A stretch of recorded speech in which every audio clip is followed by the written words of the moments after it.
Is the Bayside Theater my favorite movie theater of all time? No, but it was my first movie theater, and there's no escaping that magic. From 1956 till 1964, our family lived in Bay Terrace, Queens. Those were the golden years of my childhood, and I treasure them still when I can remember them. What I do remember were the movie ads in our local newspaper. The artwork leapt off the page and filled me with excitement. I couldn't stop staring at those ads. They were big and bold and promised adventure and excitement and comedy and romance. In those early years, the Bay Terrace Theater had yet to be built, so the Bayside Theater in the nearby town of Bayside became our movie theater. My first movie-going experience was when my father took me to see Tom Thumb.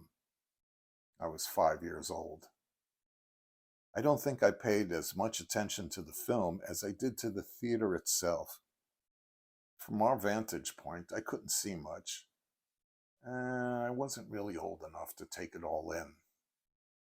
That would soon change as my brother Eddie and I started going to the movies more frequently.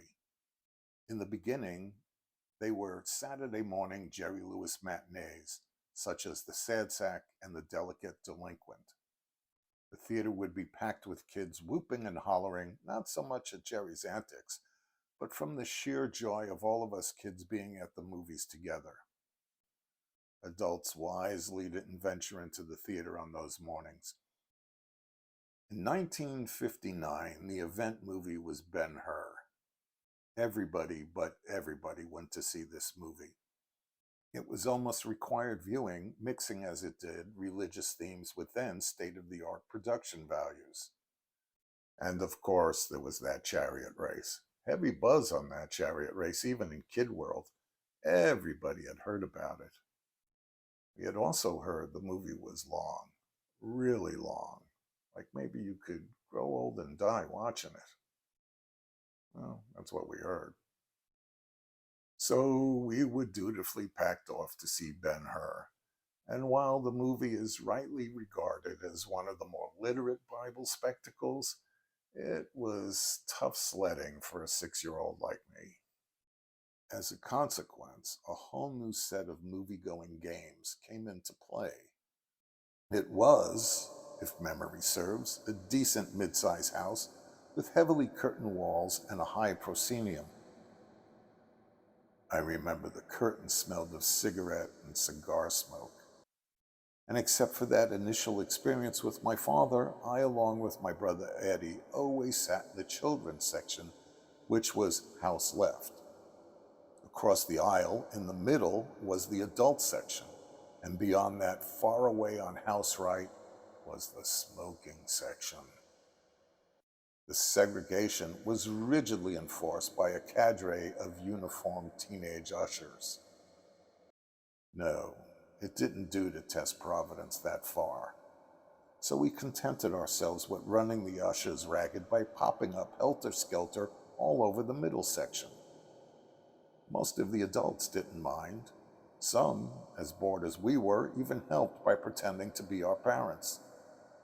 Fun was fun, and everyone loves outwitting those who take their uniforms too seriously. That is, until it came time for the famous chariot race.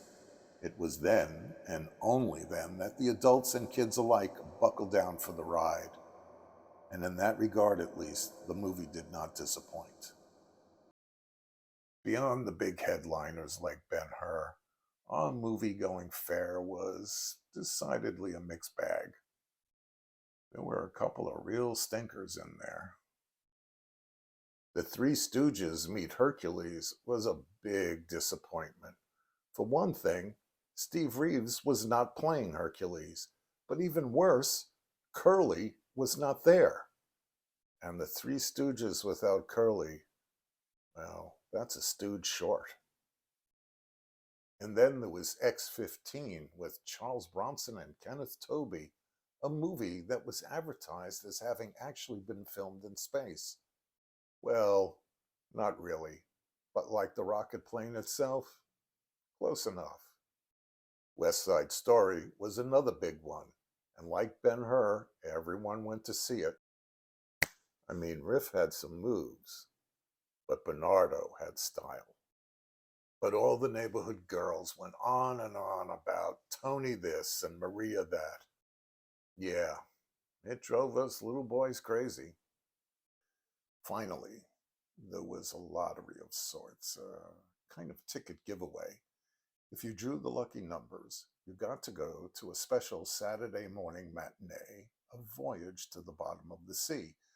This was the pilot movie for the later TV series.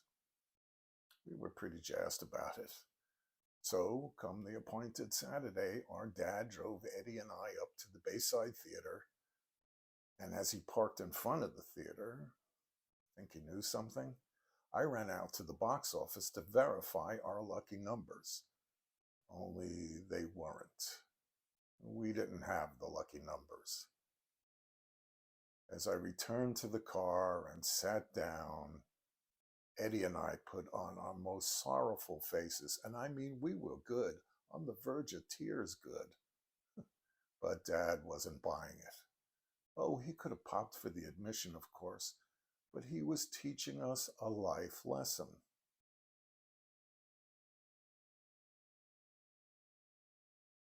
See you around the campus.